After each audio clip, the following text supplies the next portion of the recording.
What's going on, everyone? It is Emmanuel here with another devlog. So let's jump into it. This one's going to be a bit shorter, mainly because I'm not going to go into the blueprints this time. I'll explain why. And also, this is the fourth time I recorded this video, so I am ready to get it done. But first, I pretty much have everything memorized, like the script. I'm going to show you some splash art of user key here. The size is like the desktop wallpaper kind of standard. I think it's 1920 by 1080. And I'm going to do splash art for the bosses, user key, and other supporting key characters. And I want to use them in game, like as loading screens or maybe menu screens, what have you. So this is just wanted to show you this. I might put it up just to give away if anyone interested in having them as artwork, because they are. So this is the one with the text, and the one without the text, just my signature Honko stamp. Which, FYI, um, this Honko stamp is what I use here in Japan for doing any legal signing, documentation, or going to the bank to have to do different things, or going to the city offices. So, because in Japan, signatures are not really used. Still, Honko stamps are used to signify, hey, this is you. So technically, if somebody steals your Honko stamp, they could be you. Yeah, there's some things that still kind of like, but anyway, on to the engineer. So, what I have built is basic passive stats. So, health, speed, defense, and attack.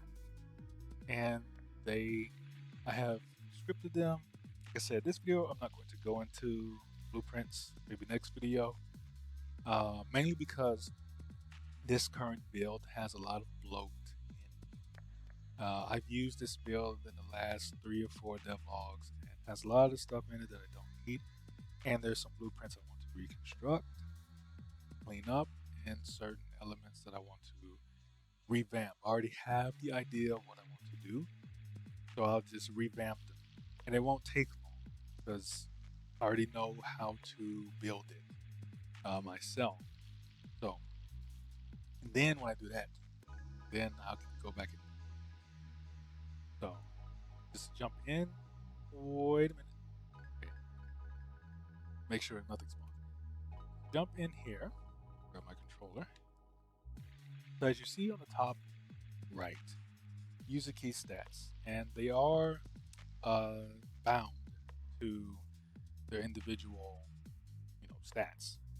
So now the attack will destroy itself when I hit it because I'm using it and the raised defense in another level, which you'll see. But if I go to get raised attack, as you see, my attack went up by 2. Then if I hit lower attack, back down, it goes down by 2. The damager, there was a particle effect here. Like, it's still there, but the particle isn't attached to it. So if I hit it, in the top left is saying player damage. So it's still there, but don't worry about it. So lower defense, if I raise defense, it went up by 2. Hit lower defense, it goes down by 1. Speed, so we have lower speed here. Speed, slow. He's blending in between run and walk cycle. Too slow for me, so speed her up.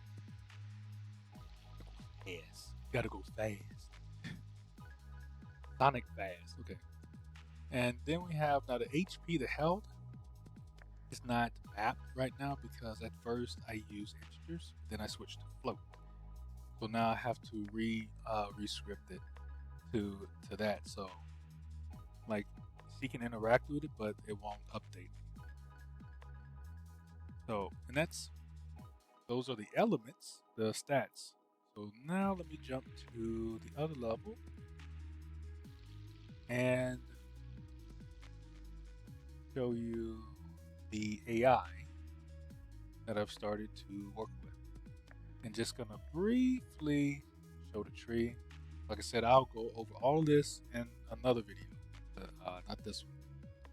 So basically, the enemy, we have a distance check, a live check, and air check. These two kind of like are testing, but the distance check is kind of core right now.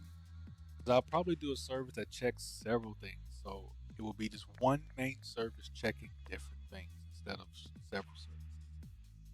Now, the enemy is going to spawn, wait a little bit, get the player's location, then move to. That's it. And then if they're not in range, they're going to keep doing that.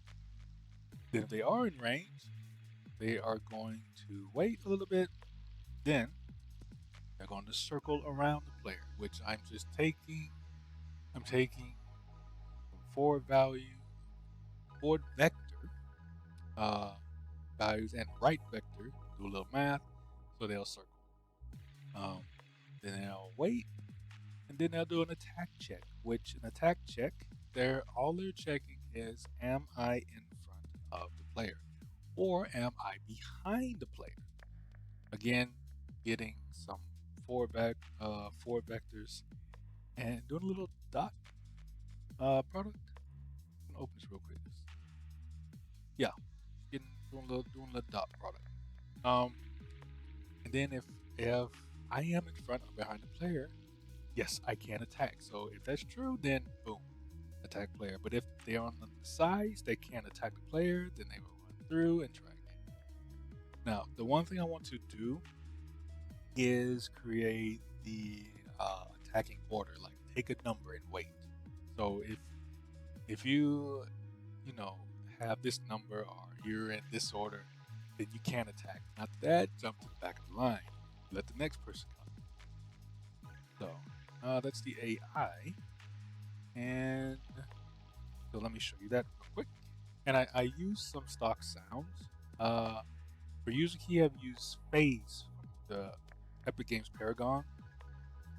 And then I just use some stock punch sounds from the internet.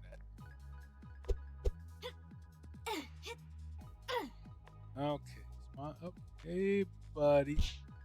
Ooh, oh yeah, don't worry about that. Ow. That's a bug I have to fix. Okay, so they're following me. Now they're circling. Pink lines going left. Black lines out. They're going right. They can kill me. Nothing really happens if they kill me. So I just let it happen. And they're not kind of bunching up, so it's kind of good. Circling. Ow. So see, nothing happened. They'll still try to attack, because I have not put that in. They'll just walk over my corpse. And all I'm using right now is, I think, the avoidance scale, so that they kind of they avoid each other. And let me go back in. Now, I will attack. This time, let's say that the enemies also right now have a 40% chance. Oh, now you broke. This was something I was trying to do in my last recording of this video, is get one stuck in there, which I have to figure out why you get stuck in, and then you come back down. But the enemy has a 40% chance to drop, there we go, boom, an item. And then if they drop it, there's a 50-50 chance to drop either an attack or a defense item. That's just for right now. Let's see how far I can go. Somebody give them, thank you. Attack by 5. And like I said, the attack, like all of them are implemented. So the attack does raise her attack out. Ow.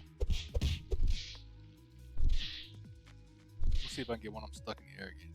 Which is almost. Ow.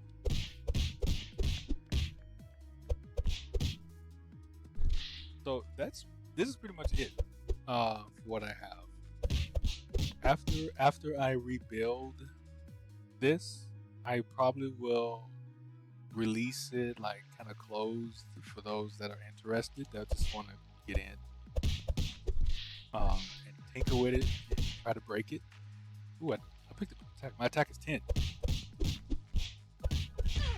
Ouch. Ooh, I need defense. Defense. So, I appreciate you watching this. I'm trying to break it in whatever ways I can. So, have a good day, good evening, good morning, wherever you are. Ooh, more attack. Ouch, ouch. And I will talk to you guys later. I'm just going to keep going to the kill. Ooh, double attack.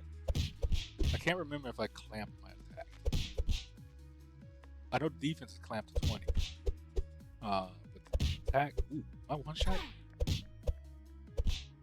No, I'm not one shot yet. I want a one shot. I'm going to keep this video going until I get one shot.